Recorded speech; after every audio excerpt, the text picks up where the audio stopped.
So today we are going to discuss different career options available to you if you are interested in becoming a florist or a floral designer. So if you would like to work with fresh cut or dried flowers, you need to know some of the career options available to you, and they have changed a lot in the last few years.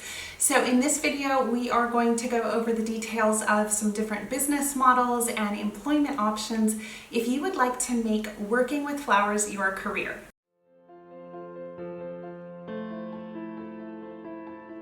If you are new to this channel, my name is Chelsea Fuss and I am a floral instructor at FROLIC Flower School. And here on this YouTube channel, I share a lot of free floral workshops, tutorials, and florist tips and tricks if you are interested in working with flowers professionally. So you can hit the subscribe button if you want to be notified when I make a new video every week or every other week or so. So the first one is the most obvious, and that is to either work at a flower shop or start your own flower shop. So first of all, I definitely recommend getting a job at a flower shop, even if it's a temp job for Valentine's Day or Mother's Day. It can be a great way to see if you are even interested in the day-to-day realities of the floral industry, to get experience and understand how fast-paced it is. It's a great way to kind of dig your heels in and see if this industry is the right match for you.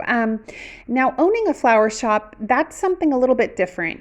You would really need to have a lot of capital or an investor because it's a brick and mortar shop and you're providing flowers in the full service sense. So a full service flower shop is delivering flowers. They are providing flowers for walk-in orders. They're providing flowers for weddings, events, installations. A lot of times they have workshops at their shop, and they are also keeping an inventory of hard goods, which means like gifts and vases and other items that they sell alongside the flowers. So it's a very multifaceted business. It takes a lot of capital to start. You will need to hire a staff, and it is quite the undertaking. So that's not really something you want to delve right into if you are starting out, but definitely working at a flower shop will be a great way to get experience. And then maybe trying one of these other business models before you grow into being a flower shop is a wonderful way to start out. So that's the flower shop option. On to number 2, which would be a great first step before you start a flower shop. And that's actually what I did. And that is to have a flower stand. So at a flower stand, or maybe it's a flower truck, something like that, you're generally selling lower priced bouquets at a high volume. So you want to be in a high traffic area, maybe outside of a grocery store or something like that, where you have a license to sell and you're there on certain days of the week and you are selling bouquets to people that are already buying groceries or something like that. Also be a good one if you are interested in flower farming. So for instance, that would be a great small business in floral design to pair with your flower farming business. You could also have a flower stand to pop up at different events and things like that. Okay, so on to the next option, which is to have a bespoke by appointment floral studio. So this means you're creating you have kind of a slower approach to your business. You're creating more custom work. You might work with foraged flowers.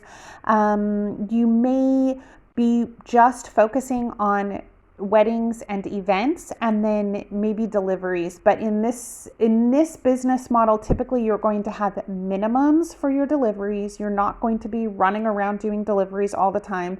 You'll have a minimum, but you'll really be focusing in on your weddings and events and subscriptions, where you're delivering arrangements to offices and things like that on a weekly basis. So that is what I transitioned to from my flower shop.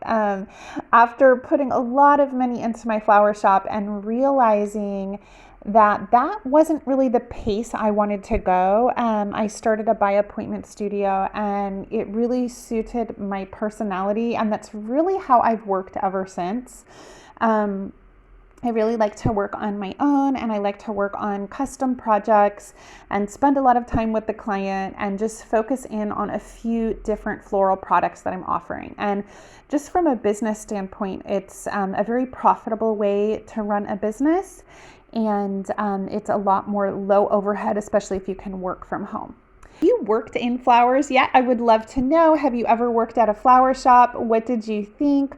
Are you thinking of starting your own business? Leave me a comment below and I will try to help you out. I've worked basically every flower job you can, except I've never worked in the wholesale floral industry.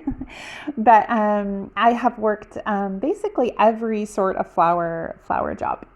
All right, so on to the next one, which is a dried flower artist.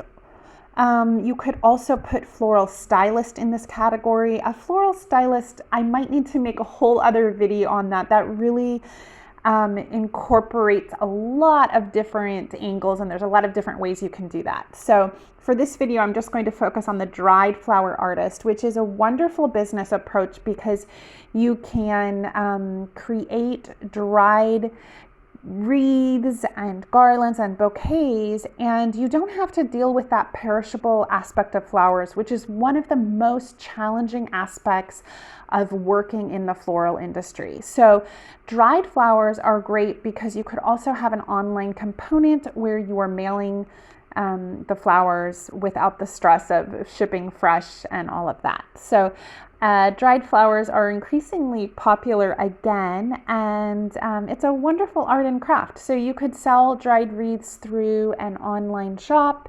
You could wholesale them to stores.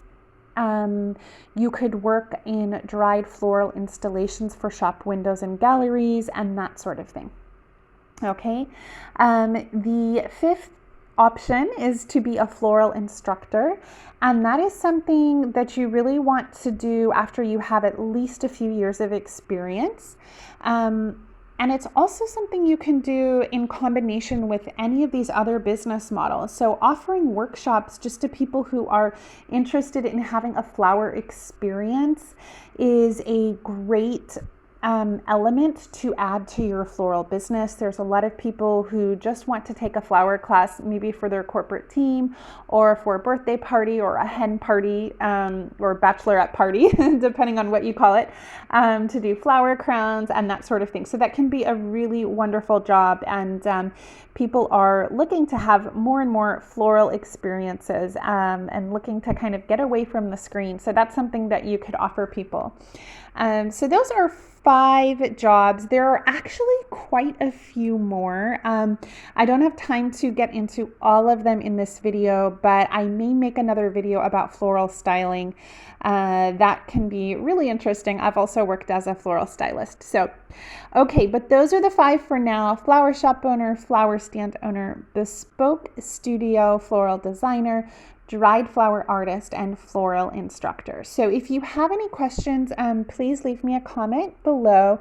Now, if you are actually interested in pursuing a career in flowers, I do have a really helpful checklist that you can download. I'll put that in the comment box. I will put that in the description box below, but basically that goes through everything you're going to need to study and learn to be a florist, and it just walks you through all of them so you can kind of keep track of it. If it's something you're kind of just working on the side, then you can keep track of, okay, am I learning flower ID? Have I found my local sources?